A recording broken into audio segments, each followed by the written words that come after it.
prematur itu yang lahir di bawah 37 minggu. Jadi kita perah gini, kita ambil ASI-nya dikit-dikit. Tetes per tetes itu bermakna ya, Dok ya? Betul, sangat bermakna. Kalau misalnya seorang bayi itu lahirnya prematur, Mhm. apakah secara fisiologi sebenarnya payudara ibu itu udah bisa menghasilkan ASI, Dok?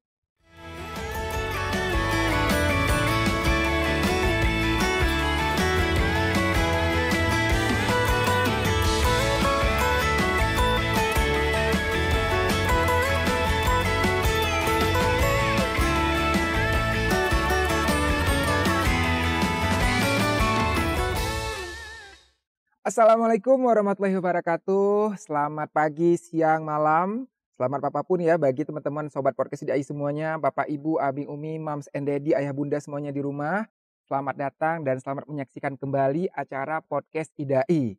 Nah, jadi tentunya pasti nih Ayah Bunda semuanya udah kangen nih sama tayangan podcast IDAI karena podcast IDAI menyajikan informasi-informasi yang sangat menarik, bermanfaat dan update mengenai kesehatan anak. Karena pada prinsipnya sebagai orang tua kita tetap harus selalu belajar ya. Tidak ada kata kita udah paham semuanya, enggak. Jadi kita harus tetap belajar apa yang kita ingin pelajari. Sekarang alhamdulillah juga di internet sudah banyak media-media edukasi termasuk salah satunya adalah di podcast IDAI ini.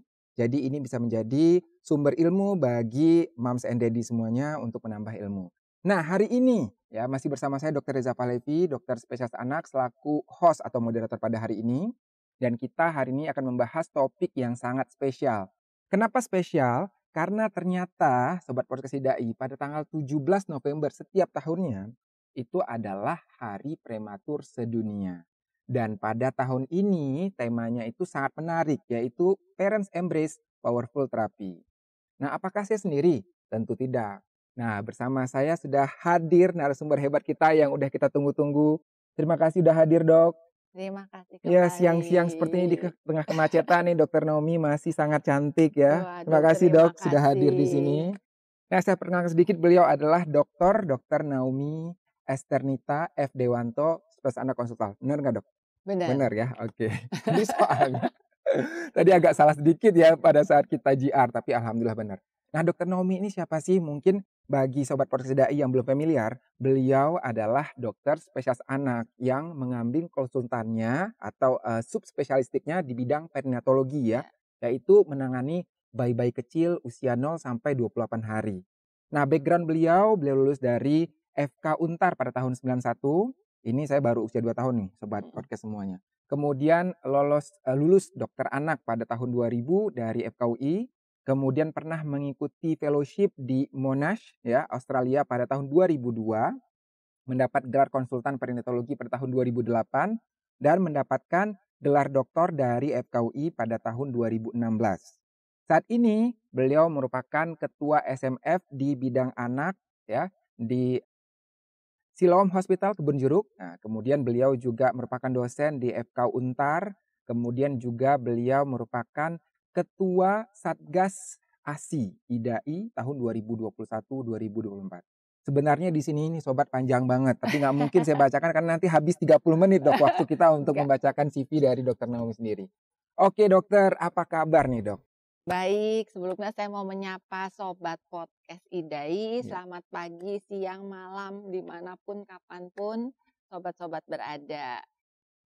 Oke, Dokter Reza. Udah siap Dok kita berbincang-bincang Dok ya? Kita ngobrol ya. Oke, Dok. Jadi kan tema kita ini kan sebenarnya menyusui pada bayi prematur ya Dok ya. Mungkin Dok sebelum kita mulai, prematur itu apa sih Dok?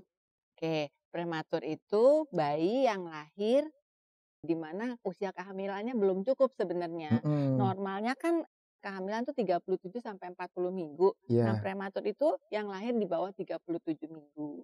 Nah, ada yang late prematur yang lahirnya mepet ke hampir matur 35-37 minggu itu late prematur. Tapi ada juga yang di bawah itu yang jauh lebih kecil, extremely prematur yang di bawah 28 minggu. Nah, itu semua pokoknya di bawah 37 minggu itu prematur. Baik. Selanjutnya, jadi apakah bayi prematur itu sebenarnya bisa mendapatkan ASI atau nggak bisa Dok? Bisa banget ya, tapi tentunya ada triknya, ada caranya yang harus dibantu oleh kita sebagai tenaga medis gitu ya. Jadi pada bayi prematur tentunya dia kan belum punya refleks hisap yang baik. Iya.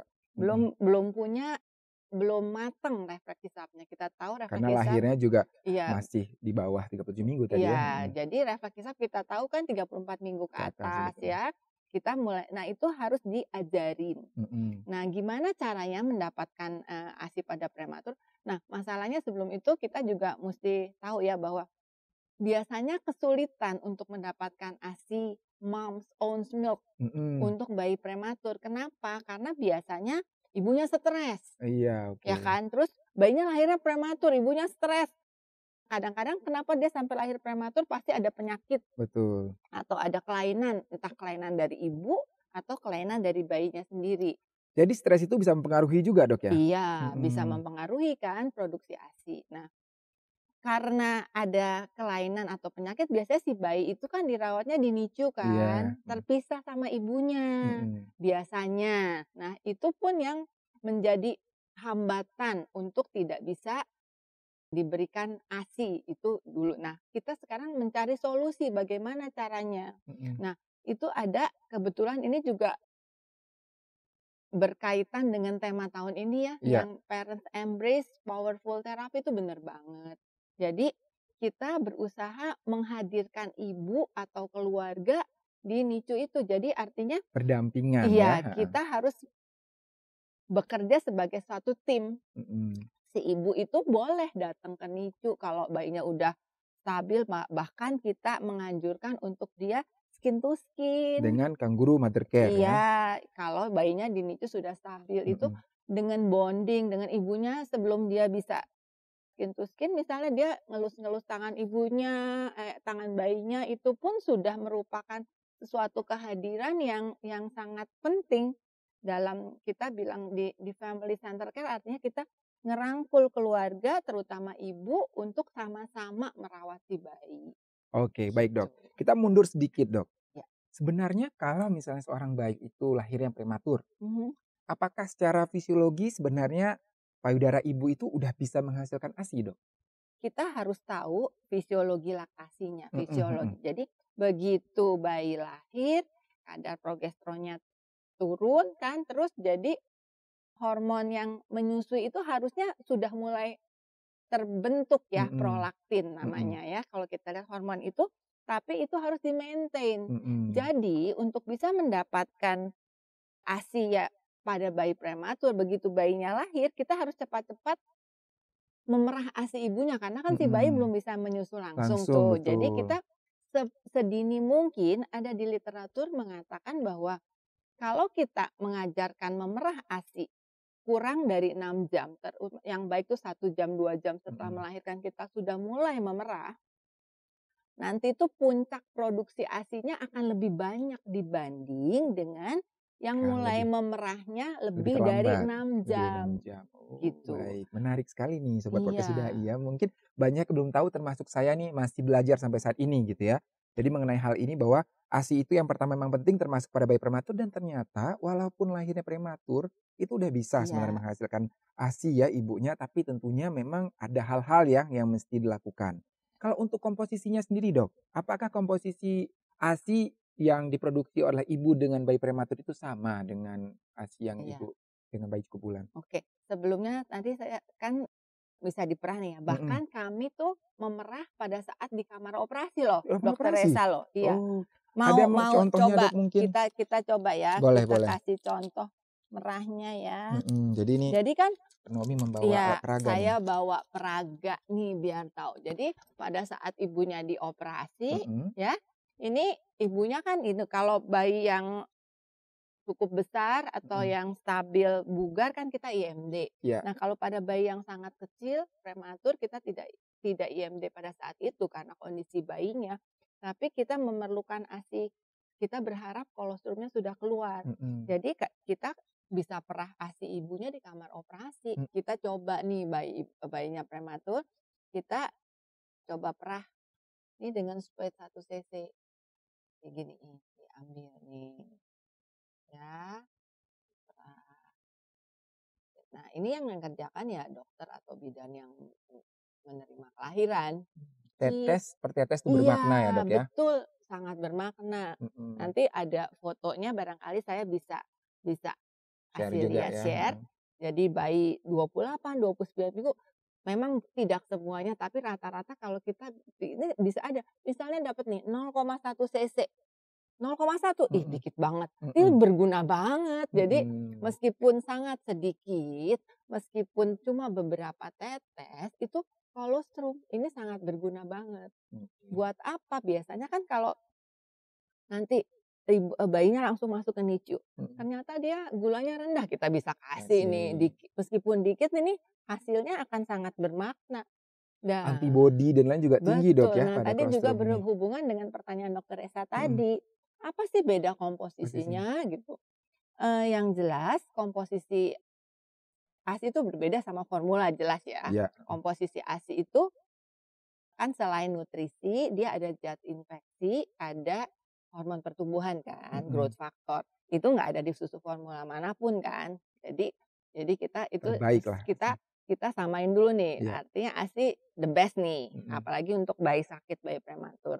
Nah, apa bedanya ASI prematur sama ASI bayi cukup bulan? iya, Tentunya kalau kita lihat di pertumbuhan janin, mhm, itu 26 sampai 36 minggu itu dia growth-nya sangat pesat, sangat pesat, iya, ya kan. mhm, Nah, harusnya dia bisa mengikuti itu kan iya, internal. Nah, Tuhan itu demikian hebatnya ya. iya, Jadi sebenarnya kalau ASI yang lahir 28 minggu, ASINya itu ya sesuai untuk kebutuhan bayi itu. Jadi otomatis proteinnya, lemaknya lebih lebih tinggi tinggi ya dibandingkan yang dibanding dengan ASI yang cukup term bulan, baby gitu. Jadi mhm, emang sesuai untuk kebutuhan dia, di mana dia harusnya pertumbuhannya pesat banget antara 26, 36 minggu itu, mhm, baik. gitu.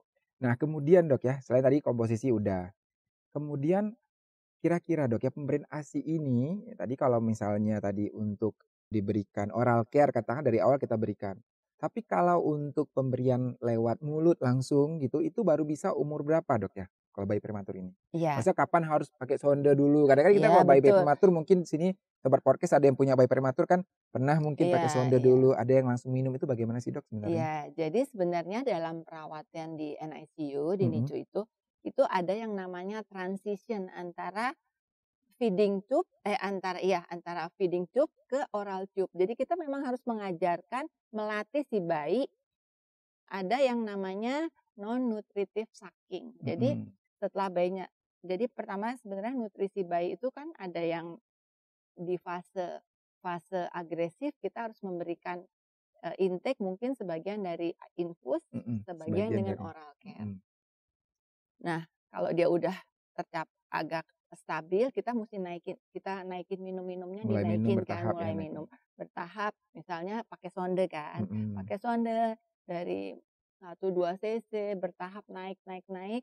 Nah, kalau dia udah lebih stabil, kita coba yang namanya non nutritive sucking. Itu mhm, artinya dilatih.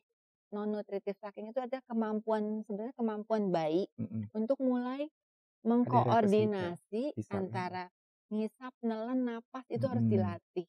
iya, Nah, dilatihnya biar dengan nggak apa? tersedak ya, mhm, Betul, dengan apa? Bisa dengan payudara yang sudah dikosongkan, mhm, atau dengan pacifier, atau dengan glove, dia coba mhm, gitu. Nah, biasanya kami melakukannya dengan ibunya sudah pumping dulu, ASINya tidak terlalu banyak, itu mhm, namanya non nutritive sucking. Dia coba menyusu, coba mengenyot ya, koordinasi, ya mengenyot dan coba koordinasi. koordinasi tadi, Tapi kalau ASINya masih banyak kan dia langsung bisa keselek ya. keselak, Jadi dikosongin dulu, baru dia coba.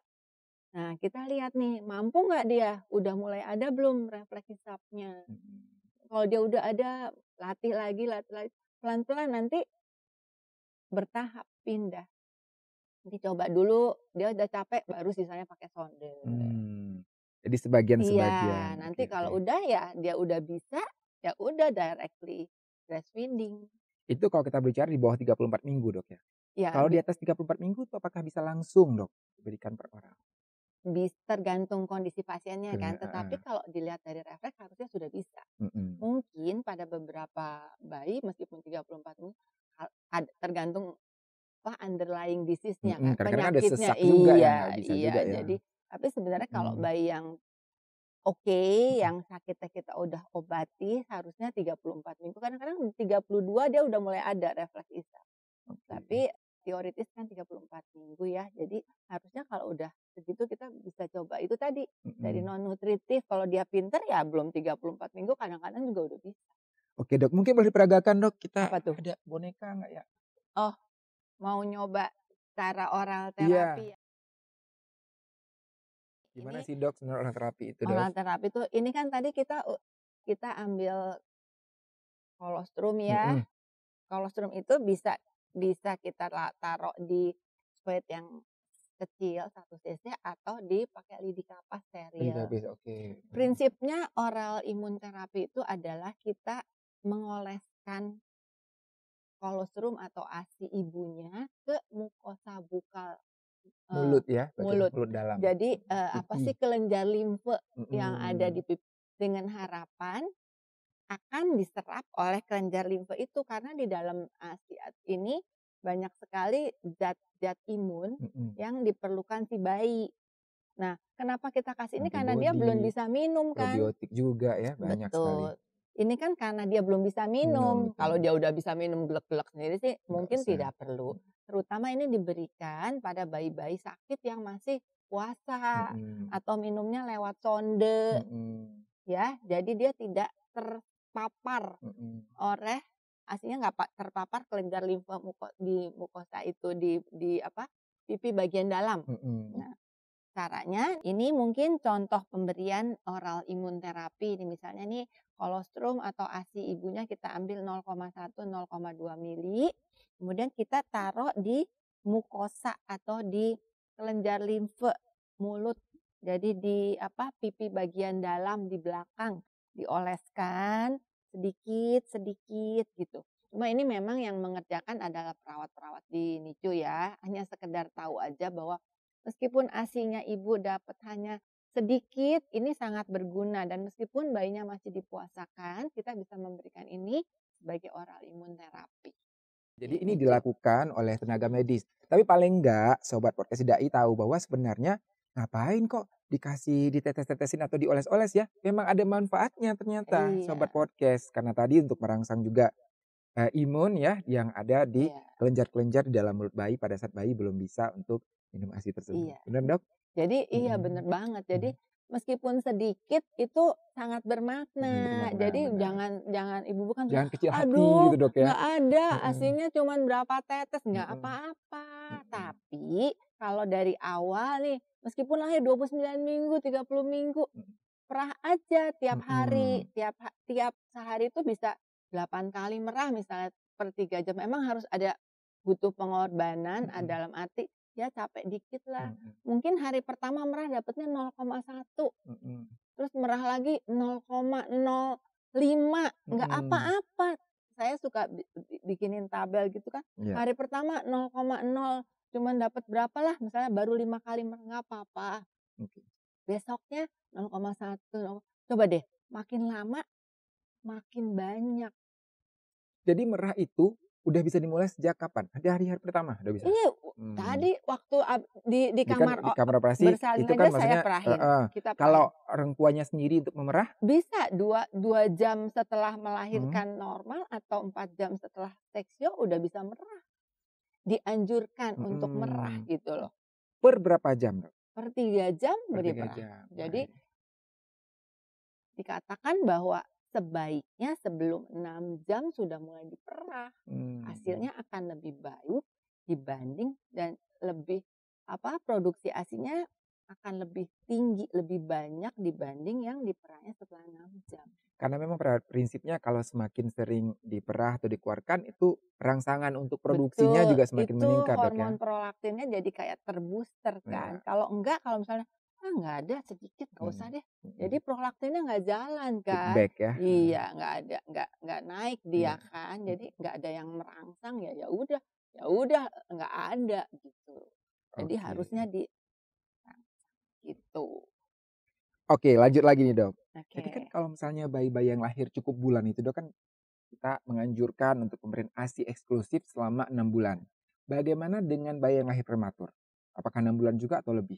Oke, jadi gini, kan karena dia prematur mulai dari NICU ya kan. Kita berusaha, berupaya untuk dapat nih ASI-nya. Tapi karena dia bayi prematur, mungkin ada tahapan tertentu kita harus tambah dengan HMF kan, Iya. Human Milk Fortifier, tapi tetap basicnya ASI ASI ya. ya. Ini untuk nambah kalori ya. Iya, sampai kapan? Sampai dia punya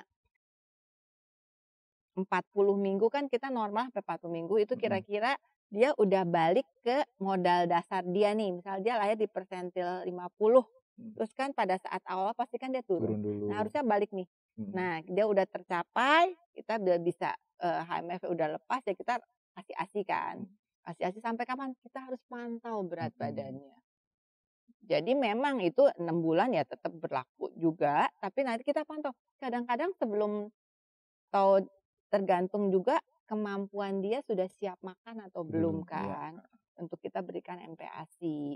Dan kita harus pantau. Kadang-kadang juga sebelum 6 bulan dia ini tidak naik dengan baik. Mungkin kita harus memberikan MPASI pada saat 5 bulan plus misalnya. Jadi itu yang Tapi perlu tentunya dipantau. tanda-tandanya udah siap Iya. Dok ya.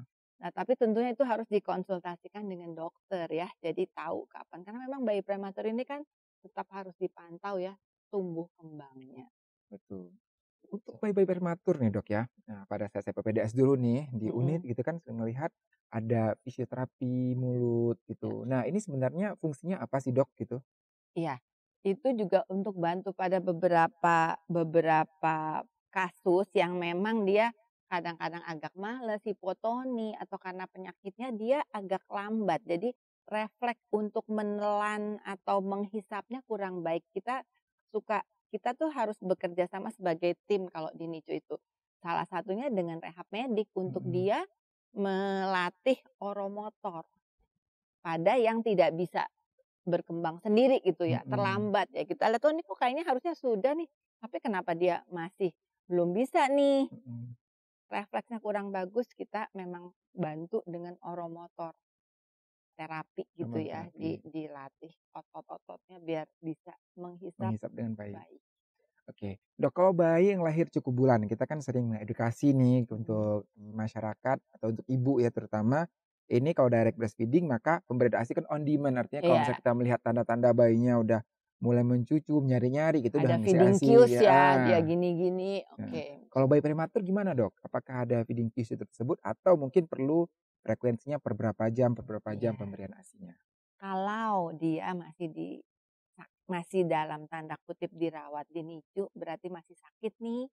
Ya kita ada minum misalnya tiap 2 jam atau 3 jam tergantung berat badannya kan. Misalnya berat yang kecil di bawah 1.500 kita mungkin per 2 jam. Kalau yang agak besar mungkin per 3 jam.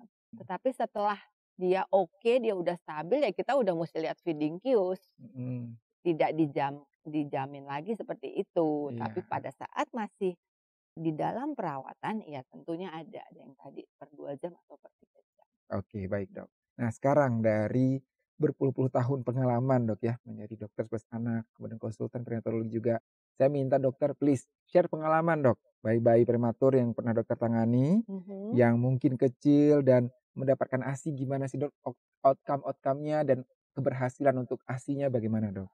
Ya, terima kasih. Jadi banyak variasinya, kita menghadapi banyak sekali orang tua dengan berbagai tipe. Iya, betul. Ada yang dibilangin, wah otot ngerti. Ada yang, aduh susah bener. Kayaknya kita yang harus ngepost gini ya. Tapi anyway, makin kesini makin bagus ya kesadarannya juga. Dan kita juga sekarang kan udah pakai FCC ya, pakai Family Center Care. Jadi orang tua lebih merasa oke, dirangkul dan lebih mengerti. Dia tahu sehari-hari itu seperti apa. Jadi dia, oh iya benar bagus. Jadi dia mengerti. Nah, banyak yang prematur juga dapat ASI eksklusif. Jadi dari kita pulang kita biasakan dari yang itu tadi yang bilang sepera dikit lama-lama oh dia seneng banget udah bisa skin to skin kan. Gendong pertama kali seneng, wah bisa nyusut, kita ajarin pelan-pelan kan. Gimana tadi yang dari tube feeding ke breastfeeding, ya Peralihannya. itu seneng banget, mereka excited sekali di waktu saat bayinya pertama kali bisa nyusu, waduh itu sampai nangis, ya kan dia bahagia gitu Bahagia ya, betul. seneng ya, kok bisa juga ya bayi bayi lahir 809 hari kok akhirnya sekarang bisa nyusu nih gitu. Jadi itu buat kita juga happy ya, bisa bisa menolong orang untuk, oh ternyata bayi prematur bisa loh nyusu. Ya memang ada beberapa yang tidak bisa full, kita harus kasih suplementasi, tetapi makin ke sini semoga makin bisa keberhasilannya lebih tinggi ya. Tentunya kalau suplementasi ada indikasi medisnya yang memang Betul, kuat ada ya, suplemen. betul. Dan memang ternyata saya baca-baca Dok, kalau bayi prematur diberikan ASI ini resiko untuk mengalami infeksi ataupun peradangan pada usus atau neck itu Oh juga iya, lebih menurun Dok ya? betul itu banyak sekali kan Mhm, penelitiannya ya. mhm, Jadi incidence neck, mhm, itu lebih sedikit pada anak-anak yang dapat ASI eksklusif ya. Oh saya ada baca satu lagi bagus banget. Bayi yang dapat ASI 75% dibanding 90% selama perawatan di NICU ya. iya, Terus dia pada usia term, pada mhm. usia cukup Udah mencapai bulan 40 minggunya ya? dilakukan MRI Mhm, otaknya, terus ternyata tahu nggak, konektivitas. Jadi, kan sinaps ya? sinaps, Mhm. mielin segala macam itu konektivitasnya itu lebih banyak dibanding yang 90% lebih banyak dibanding yang 75% dapat ASI-nya. Jadi Padahal cuma selisih betul 15% ya Dok ya? jadi artinya Apalagi apa? kalau Volume ASI yang masuk ke bayi itu menentukan konektivitas makin banyak, otaknya lebih connect, mhm. inter dan intra hemisfer. Jadi itu apa ya kalau, ibu-ibu atau ayah bunda ini tahu bahwa otak itu banyak sekali jaringan-jaringan Serabut seperti akar serabut-serabut kelapa gitu iya, loh kalau misalnya kita lihat ya, betul ya, serabut-serabut otak itu banyak sekali. Nah kalau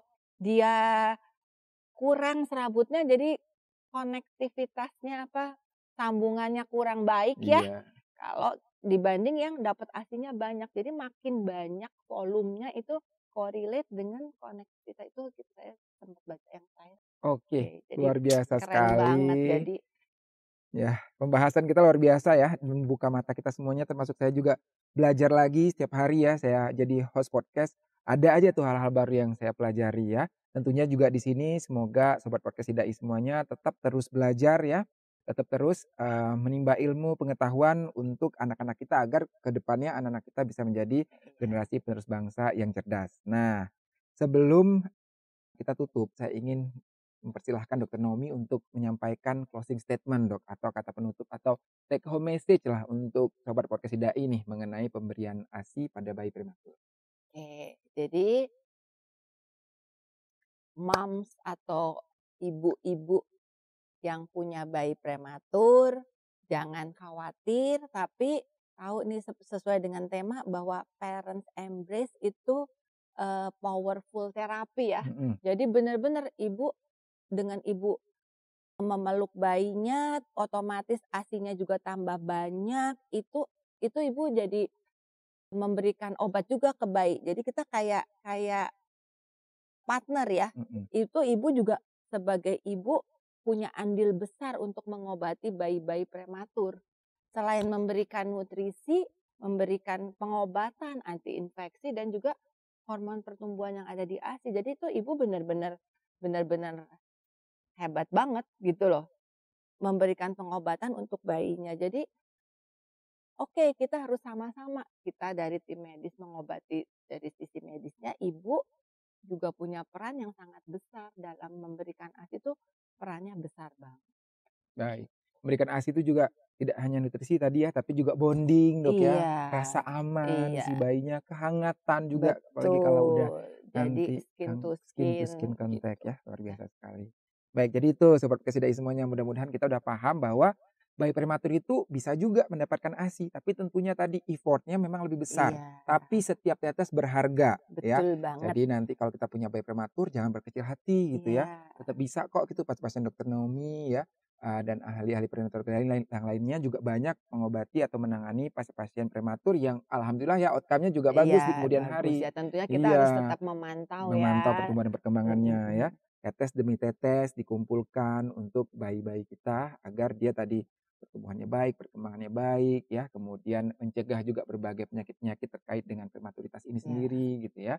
Mudah-mudahan ini bisa menambah insight bagi sobat podcast IDAI semuanya. Nah, tak terasa sudah hampir 30 menit podcast IDAI kita hari ini dengan tema yang sangat menarik dengan narasumber yang sangat hebat. Jangan lupa untuk sobat podcast IDAI semuanya tetap saksikan podcast IDAI. Bisa disaksikan di YouTube IDAI TV atau juga bisa di Spotify podcast IDAI ya. Semoga bermanfaat dan sampai jumpa di episode berikutnya yang tentunya tidak kalah menarik. Terima kasih dokter. Terima kasih, salam happy breastfeeding. Dadah semuanya. Selamat Hari Prematur Dunia. Iya, selamat Hari Prematur Sedunia buat semua ibu-ibu, bapak-bapak yang punya bayi prematur.